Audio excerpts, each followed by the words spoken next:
23 मार्च को हर साल पाकिस्तान में पाकिस्तान दिवस मनाया जाता है। खुशियों के गीत गाए जाते हैं, इसलिए वहाँ पर अलग अलग जगह पर कार्यक्रम होते हैं। ठीक ऐसा ही कार्यक्रम मनाया जा रहा था इंडिया के अंदर। इंडिया में दिल्ली के अंदर वहाँ पर जो पाकिस्तान का दूतावास था, और ये तारीख थी 23 मार्च 2024। इस कार्यक्रम में शामिल होने के लिए बहुत सारे ऑफिसर्स को इन्विटेशन कार्ड दिया गया था। अब चाहे वो भारत का ऑफिसर हो या फिर अलग अलग देशों के जो दूतावास बने हुए थे उनके ऑफिसर हो, ऐसे ही एक कार्ड जाता है हरियाणा प्रदेश के हिसार की रहने वाली एक साधारण सी लड़की को। वो साधारण सी लड़की जब आती है जिस जगह पर वीडियो बनाना बहुत ही ज़्यादा प्रतिबंधित है, वहाँ पर बहुत ही कार्रवाई हो सकती है। वो लड़की आराम से एक वीडियो बनाती है और वीडियो बनाने के बाद 30 मार्च 2024 को अपने सोशल मीडिया पर अपलोड भी कर देती है। उसमें खास कर ये दिखाया जाता है कि जब वो मेन गेट पर पहुँचती है तो उसको वेलकम करने के लिए पाकिस्तान एम्बेसी का जो एक अधिकारी होता है जिसका नाम दानिश उर्फ एहसान उर रहीम होता है, वो आता है और उसका वेलकम करके अंदर लेकर जाता है। बाकायदा अधिकारियों से मुलाकात कराता है। एक साधारण सी दिखने वाली लड़की जिसके पास ना कोई मीडिया से रिलेटेड कोई कार्ड था, ना ही कोई वैसी नौकरी थी, कुछ भी तो नहीं था उसके पास, लेकिन उसको बड़ी इज्जत और एहतराम के साथ वहाँ पर बुलाया जाता है। उसको फिर लोगों से, ऑफिसर से उसकी मुलाकात भी करवाई जाती है और दूतावास का एक कर्मचारी होता है ये सब करता है। न केवल 2024 में उसकी ये दावत होती है, बल्कि जब 2025 आता है तो उसने 2025 की वो तारीख थी 22 मार्च, उसने फिर से एक वीडियो अपलोड किया था और उस वीडियो में दिखाया गया था कि इफ्तार पार्टी में भी उसको बाकायदा बुलाया गया था। 2024 में इफ्तार पार्टी प्लस पाकिस्तान दिवस के रूप में वो कार्यक्रम आयोजित किया गया था। आज की इस कहानी के माध्यम से हम यही जानने की और समझने की कोशिश करते हैं कि आखिरकार वो लड़की कौन थी, क्यों पकड़ी गई, उसके पीछे ऐसी क्या वजह थी कि भारत की जो एजेंसियां हैं उसके पीछे किस बात पर लगी हैं। आज की इस कहानी के माध्यम से यही जानने की और समझने की कोशिश करते हैं। नमस्कार दोस्तों, मैं हूं राज और आज के इस क्राइम के एपिसोड में आप सभी का बहुत बहुत स्वागत है। उम्मीद करता हूं कि आप लोग स्वस्थ होंगे, मस्त होंगे। दोस्तों, ये सच्ची घटना है हरियाणा प्रदेश के जिला हिसार की। एक कॉलोनी है न्यू अग्रसेन कॉलोनी।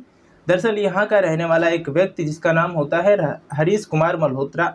हरीश कुमार मल्होत्रा पेशे से कारपेंटर है, अपना वही मेहनत मजदूरी का काम करता है। छोटा सा मकान है जो कि 50 गज के आसपास है। 3 कमरे हैं उसमें। अब से करीब 20 साल पुरानी बात है, उसकी पत्नी से विवाद हो जाता है और विवाद के बाद तलाक हो जाता है। उस वक्त इसको इकलौती बेटी होती है और बेटी का नाम था ज्योति मल्होत्रा, जो 13 साल की थी। अब जब बंटवारा होता है पति और पत्नी का, तो बंटवारे में इसके पति के हिस्से में यानी कि हरीश कुमार मल्होत्रा के हिस्से में उसकी बेटी आ जाती है जिसका नाम ज्योति मल्होत्रा होता है। वो बड़ी होती है, पढ़ाई करती है। उसके बाद उसने हिसार के FCJ से BA किया था। उसके बाद MBA किया और यहाँ से दिल्ली निकल जाती है। अब दिल्ली में वो नौकरी करती है, PG में रहकर नौकरी कर रही थी, साथ ही अपनी पढ़ाने का भी जो काम था, मौका मिलता था तो पढ़ाने का भी काम कर रही थी। लेकिन साल 2020 की ये बात है, जब कोरोना काल चल रहा था तो बहुत बड़ी संख्या में अलग अलग सेक्टरों में ऐसी छटनी चल रही थी कि अपने अपने कर्मचारियों को लोग निकाल रहे थे और ज्योति मल्होत्रा की ये नंबर भी आ जाता है, उसको भी नौकरी से निकाल दिया जाता है। अब ज्योति मल्होत्रा वापस अपने हिसार पहुंच जाती हैं। उसके पास करने के लिए कुछ भी नहीं था, तो ऐसी स्थिति में उसने अपने घर बैठे बैठे वीडियो बनाना शुरू कर दिया। और वीडियो बनाने के लिए उसने अपने चैनल का नाम रखा ट्रेवल विथ जो, क्योंकि ज्योति मल्होत्रा ने अपना जो चैनल का नाम रखा तो उसमें उसने यूट्यूब पर भी, इंस्टाग्राम पर भी, साथ ही फेसबुक पर इस तरह से अपना वीडियो बनाती है और डालती थी। इसी तरह से करते करते उसका नाम बढ़ रहा था, उसके फॉलोअर बढ़ रहे थे, उसका काम करने का तरीका वो बदल रहा था और उसको अलग अलग जगहों पर जाना बहुत पसंद था। उसने पहला जो वीडियो डाला था 2019 की ये बात है। हालांकि उस वक्त उसका चैनल उतना ग्रो नहीं था। जैसे मनाली का पहला वीडियो था और उसके बाद जब नौकरी जाती है तो पूरा फुल फ्लैश जो है इसका अपने काम में लगाना शुरू कर देती है। अगर हम बात करें 17 अप्रैल 2025-24 की, तो इसे 1 महीने का टूर मिला था पाकिस्तान में घूमने के लिए। वो 1 महीने के लिए जाती है और 15 मई 2025 की बात है, वो पाकिस्तान में पूरे 1 महीने रहती है और वहाँ रहने के बाद फिर वो वापस जब इंडिया आती है तो 24 दिन के बाद, 15 मई के बाद फिर 24 दिन ये अपने घर में जो है घर वालों के साथ रहती है। फिर 10 जून 2024 की तारीख है, 30 दिन के लिए फिर से चीन चली जाती है और 30 दिन आराम से रहती है। और जैसे ही चीन से वो वापस लौट कर आती है 9 जुलाई 2024 को आने के बाद, अभी 24 घंटे भी नहीं हुए थे, इसको जो है सीधा ये नेपाल के काठमांडू के जो है टिकट कराती है और फिर सीधा नेपाल के काठमांडू चली जाती है। दरअसल आज की इस वीडियो के माध्यम से हम यही समझने की कोशिश करते हैं कि इस लड़की का एक साधारण सा परिवार है, छोटा सा घर है, पापा उसके कारपेंटर का काम करते हैं, तो आखिरकार भारत की जो खुफिया एजेंसियां हैं उनकी नज़र इस लड़की पर कैसे पड़ जाती है। दरअसल भारत और पाकिस्तान के रिश्ते बिल्कुल भी अच्छे नहीं हैं, भारत और चीन के रिश्ते भी खैर अच्छे नहीं हैं, लेकिन इस लड़की को बड़े ही आसानी से वीज़ा मिल जाता है, वो भी एक महीने के लिए। 1 महीना चीन रहती है और 1 महीना ये पाकिस्तान रहती है, और वहाँ आराम से, जबकि इसकी इनकम ऑफ सोर्स उतनी बढ़िया नहीं है, फिर भी वो आराम से 1 महीना गुजारती है और एक लग्जरी लाइफ वहाँ पर जीती है, अच्छे खासे पैसे खर्च करती है, खरीदारी वगैरह भी करती है। अब सब कुछ इसने जो अपनी वीडियो बनाई हुई है उन सब वीडियो में साफ देखा जा सकता है। हालांकि ज्योति की ज़्यादा कोई नौकरी वगैरह नहीं है, छोटा सा मकान है, पिता उसके कारपेंटर का काम करते हैं, यूट्यूब से उसको महज 15 से 20 हज़ार रुपये, इससे ज़्यादा इनकम होती नहीं होगी। लेकिन वहाँ इतना कम पैसे होने के बावजूद वो इतना आसान, मतलब इतनी ऐशो आराम की ज़िंदगी कैसे जी रही है। ऐसे ही पाकिस्तान का जो दूतावास है भारत के अंदर, दिल्ली के चाणक्यपुरी में, तो वहाँ पर इसको 23 मार्च 2024 को इसकी वेलकम करता है कौन? जो वहाँ का दूतावास का कर्मचारी होता है। वो कर्मचारी बाकायदा उसे गेट के अंदर लेकर जाता है। उस दिन न केवल इफ्तार पार्टी का आयोजन किया गया था, बल्कि पाकिस्तान दिवस भी मनाया गया था, जिसमें अलग अलग देश के दूतावास के बड़े बड़े अधिकारी, ऑफिसर्स मौजूद थे। इंडिया के भी बड़े बड़े ऑफिसर्स उसमें मौजूद थे। लेकिन एक साधारण सी दिखने वाली इस लड़की को वहाँ बुलाया जाता है, उसका ऐसा स्वागत किया जाता है जैसे कि बहुत बड़ी जो है अधिकारी हो। ये जो इसका वेलकम करता है, इसका नाम दानिश उर्फ एहसान उर रहीम होता है, क्योंकि भारत सरकार ने इसको भारत छोड़ने का आदेश कर दिया था 13 मई 2025 को, जब कश्मीर के पहलगाम के बैसरन घाटी में जो सैलानी होते हैं, टूरिस्ट होते हैं, वहाँ पर 3 आतंकवादियों ने लगभग 25 हिंदू टूरिस्टों को चुन चुनकर उनकी हत्या कर दी थी, उनको गोली मार दी थी सर में। और ये बोला गया था कि जाकर मोदी से कह देना कि ये सब हुआ है। उसके बाद फिर भारत और पाकिस्तान के रिश्ते आपस में इतने बिगड़ जाते हैं बहुत ज़्यादा, और युद्ध की स्थिति पैदा हो जाती है। और 6-7 मई 2025 की रात को भारत ने एयर स्ट्राइक किया, और एयर स्ट्राइक करने के बाद पाकिस्तान के 9 अलग अलग ठिकानों पर जहां आतंकवादियों को प्रशिक्षण देने की ट्रेनिंग दी जाती थी, वहां पर आतंकवादियों के उन ठिकानों को नेस्तनाबूद करने का पूरा काम किया था। और इसी के साथ 13 मई 2025 को जो भारत के अंदर जो पाकिस्तान का दूतावास बना हुआ है, वहां का रहने वाला कर्मचारी दानिश उर्फ एहसान उर रहीम, इसके लिए साफ आदेश कर दिए जाते हैं जितनी जल्दी हो सके भारत छोड़ दो। उसको नॉन ग्रेटा घोषित कर दिया जाता है कि आप यहाँ से, यानी कि भारत सरकार ने, कि जितनी जल्दी हो सके निकल जाओ।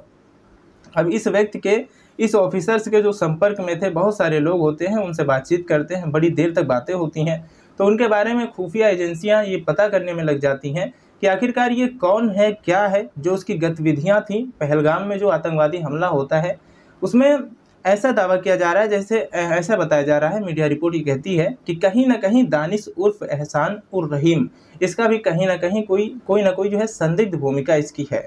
इसलिए वो भी जांच के घेरे में था, और जो भारत की एजेंसियां थी जांच पड़ताल में जुट जाती हैं। और ऐसे ही इस ज्योति मल्होत्रा का नाम भी सामने आ जाता है। जब ज्योति मल्होत्रा पाकिस्तान के दौरे पर गई हुई थी, घूमने के लिए गई थी, तो वहाँ इसे एक साधारण सी ये यूट्यूबर होती है, और साधारण सी यूट्यूबर होने के बावजूद भी पाकिस्तान के पूर्व मुख्यमंत्री नवाज शरीफ की बेटी को, जो कि पाकिस्तान के अंदर पंजाब एक प्रांत है, स्टेट है, वहाँ की मुख्यमंत्री मरियम नवाज शरीफ उसका बाकायदा इंटरव्यू कर लेती है, उससे बातचीत करती है। जबकि ऐसे लोगों से मिलना, मंत्रियों से मिलना, मुख्यमंत्रियों से मिलना किसी साधारण व्यक्ति के बस की बात नहीं है, लेकिन ये आराम से मिलती है। अब ये खुफिया एजेंसी की जब इस लड़की पर, ज्योति मल्होत्रा पर नज़र पड़ती है, तो इसके बारे में जब जानकारी जुटाने की कोशिश की, तो पता चलता है कि ये पाकिस्तान के कई लोगों से बातचीत करती थी। अब चाहे वो स्नैपचैट हो या व्हाट्सएप के माध्यम से या किसी अन्य माध्यम से, ऐसी चीज़ जहाँ से रिकॉर्ड मिलना आसान नहीं होता, लेकिन खुफिया एजेंसियों के लिए ये सब बहुत मामूली सी चीज़ होती है। अब इसके बारे में जब जानकारी जुटाना शुरू कर दिया, तो भारत की जो एजेंसियाँ थीं वो हरियाणा पुलिस से उन्होंने संपर्क साधा। उन्होंने कहा कि आपको जो हरियाणा के हिसार का एक जगह है, वहाँ की रहने वाली एक लड़की है ज्योति मल्होत्रा, दरअसल उसके बारे में कुछ जानकारी जुटाने की कोशिश करो, उसके बारे में देखो कि कहीं कुछ ऐसा तो नहीं है। फिर डीएसपी जितेंद्र कुमार के नेतृत्व में एक टीम बनाई जाती है, और इस लड़की को पूछताछ के लिए बुलाया जाता है। बुलाने के बाद इससे बातचीत की जाती है। शुरुआत में लगता है कि ऐसी कोई बात नहीं है, लेकिन जब फिर से जांच की जाती है, तो आखिरकार 15 मई 2025 को इस लड़की को हिरासत में ले लिया जाता है, और बाकायदा कोर्ट से 5 दिन की रिमांड लिया जाता है। अब इसके चाचा हो या फिर इसके पिता हो या फिर खुद ज्योति मल्होत्रा हो, इनका मोबाइल भी कब्जे में ले लिया जाता है, साथ ही लैपटॉप भी कब्जे में लिया जाता है। अब जब उनकी गहनता से जांच पड़ताल की जाती है, तब कुछ चीज़ें, कुछ सुराग ऐसे मिलते हैं ज्योति मल्होत्रा के खिलाफ, जिसके लिए अभी हालांकि पुलिस ने कुछ साफ तौर पर बोलने से तो इनकार कर दिया है कि क्या क्या ऐसी चीज़ है, लेकिन उन्होंने ये ज़रूर कहा है कि कुछ ऐसी जानकारियां उसके अंदर मिला है, इसके भविष्य में इसका खुलासा भी किया जाएगा। और इस लड़की की अभी जांच पड़ताल चल रही है। दरअसल इस लड़की ने 2023 में वीज़ा के लिए पाकिस्तान जाने के लिए अप्लाई किया था। एक दिन उसमें ऐसा भी बताया जाता है कि एक टूर ऐसा भी होता है कि सुबह से जाकर शाम को एक करतार साहिब के वहाँ के दर्शन करने के लिए टूरिस्ट जा सकते हैं, लेकिन सुबह जाकर शाम को वापस आ सकते हैं। उसके लिए किसी वीज़ा की कोई ज़रूरत नहीं पड़ती है, लेकिन फिर भी उसके लिए अप्लाई करना पड़ता है। ज्योति मल्होत्रा एक यूट्यूबर के साथ वहाँ पर गई थी सुबह से शाम तक, लेकिन जब ये जाती है तो वहाँ का ऐसा बखान करती है जैसे पाकिस्तान बिल्कुल दूध का धुला हुआ है। वहाँ पर कोई कमी नहीं है, वहाँ के लोग बहुत अच्छे से हैं। इतने तारीफ़ के पुल बांध देती है, बहुत ज़्यादा। उसके बाद फिर ये जब अप्लाई करती है तो दानिश उर्फ एहसान उर रहीम से इसके जो है संपर्क में आती है, उससे बहुत सारी बातें करना शुरू कर देती है। उसके बिल्कुल ऐसे जैसे बहुत अच्छी दोस्त हो जाती है, दोस्ती से भी ज़्यादा भी हो सकता है, ये तो खैर जांच के बाद ही स्पष्ट हो सकेगा। लेकिन दानिश ने एक अली अहवान नाम से एक व्यक्ति होता है जो पाकिस्तान का रहने वाला होता है, उससे इसकी मुलाकात होती है। जब ये पाकिस्तान लड़की पहुंचती है तो अली अहवान बना ये ऐसा मीडिया रिपोर्ट में आता है कि अब इस लड़की ज्योति मल्होत्रा के रहने का, खाने का, पीने का, घूमने का सारा इंतजाम सब कुछ जो है हो जाता है। जहाँ पर लोग मोबाइल नहीं निकाल सकते, कहीं ऐसी बड़ी बड़ी प्रतिबंधित जगह होती हैं। यदि आप दिल्ली के चाणक्यपुरी में जाएंगे, जहाँ पर अलग अलग देशों के दूतावास बने हुए हैं, वहाँ पर साफ लिखा होता है कि फ़ोटोग्राफ लेना, वीडियो बनाना बिल्कुल प्रतिबंधित है। ये ऐसी जगह पर जाती है और वीडियो बनाती है और कोई इसे नहीं रोकता है, न कोई रोकता है, न कोई टोकता है, कुछ कहता भी नहीं, इसे कोई डांटता भी नहीं है और आराम से अपना काम करती रहती है। और पाकिस्तान के कुछ ऐसे हिस्सों में चली जाती है जहाँ पर वीडियो बनाती है और वो ब्लॉगिंग कर रही है, और ब्लॉगिंग करते करते इसकी जान पहचान जो अली अहवान जो है, वहाँ मुलाकात उससे होती है, पाकिस्तान की खुफिया एजेंसियों के अधिकारी जिसका नाम साकिर होता है। साथ ही राणा शहबाज होता है, जो दोनों के दोनों पाकिस्तान के एजेंट बताए जाते हैं। जिसमें जो इसका राणा शहबाज है, उसका जो नंबर था, इसने अपने मोबाइल के अंदर उस नंबर को जाट रंधावा के नाम से सेव कर रखा था। बड़ी अजीब सी बात है, और इसके पीछे यही वजह बताई जाती है, ऐसा पुलिस की जांच में भी आता है कि जाट रंधावा उसने जो लिखा है ताकि कोई शक न करे। राणा शहबाज उसका अगर असली नाम लिखती, पाकिस्तानी लिखती तो शायद कोई नहीं इतना शक करता, लेकिन उसका असली नाम ना लिखे, दूसरा नाम। अब जब ये वहाँ पाकिस्तान घूम के आती है तो घूमने के बाद यहाँ से भारत से ये जानकारियाँ देना शुरू कर देती है। और साथ ही इसने जो यूट्यूब, फेसबुक, इंस्टाग्राम पर अपना जो प्लेटफॉर्म बनाए हुए थे, तो सबसे पहले थोड़ी सी बात हम इस पर भी करना चाहेंगे कि इंस्टाग्राम पर इसके 17 मई 2025 को 1,31,000 फॉलोअर होते हैं। और एक दिन बीतता है, जैसे ही सोशल मीडिया पर इसका नाम ज्योति मल्होत्रा का बहुत तेज़ी से वायरल होना शुरू हो जाता है, तो उसके बाद फिर अगले ही दिन यानी कि 24 घंटे में ही बीतने के लगभग 1,39,000 इसके फॉलोअर होते हैं, यानी कि 8,000 फॉलोअर इसके बढ़ जाते हैं। इस इंस्टाग्राम पर बड़े ताज्जुब की बात है। अब वो कौन हो सकते हैं, ये भी जांच का विषय है, इसकी भी जांच होनी चाहिए। मैंने यूट्यूब के बारे में जानने की कोशिश की तो इसका यूट्यूब जो बना हुआ है, तो उस पर इसके 3,77,000 जो कि 17 मई 2025 को होते हैं, और 18 मई 2025 को इस पर 3,82,000 हो जाते हैं, जो कि 5,000 इसके सब्सक्राइबर का इजाफा हो जाता है। हालांकि लोग देख रहे हैं, जब कोई चीज़ वायरल होती है तो लोगों के अंदर जिज्ञासा बढ़ जाती है कि आखिरकार ये क्या दिखाने की कोशिश कर रही थी, ऐसी क्या बातें कर रही थी। तो देखना और व्यूवरशिप बढ़ना तो खैर आम बात है, कोई बड़ी बात नहीं है, लेकिन सब्सक्राइबर बढ़ना, फॉलोवर बढ़ना, ये बड़ी बात हो जाती है।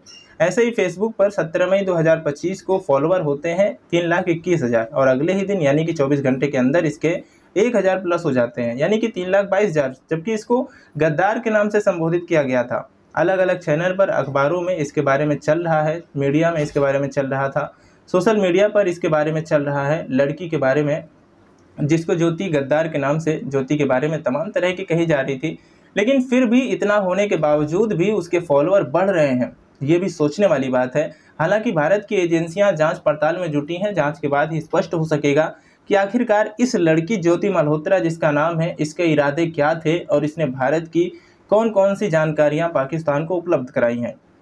दोस्तों, इस पूरे घटनाक्रम को सुनाने का उद्देश्य किसी को परेशान करना नहीं है, किसी का दिल दुखाना नहीं है, बल्कि आपको जागरूक करना है, आपको सचेत करना है। जय हिंद, जय भारत।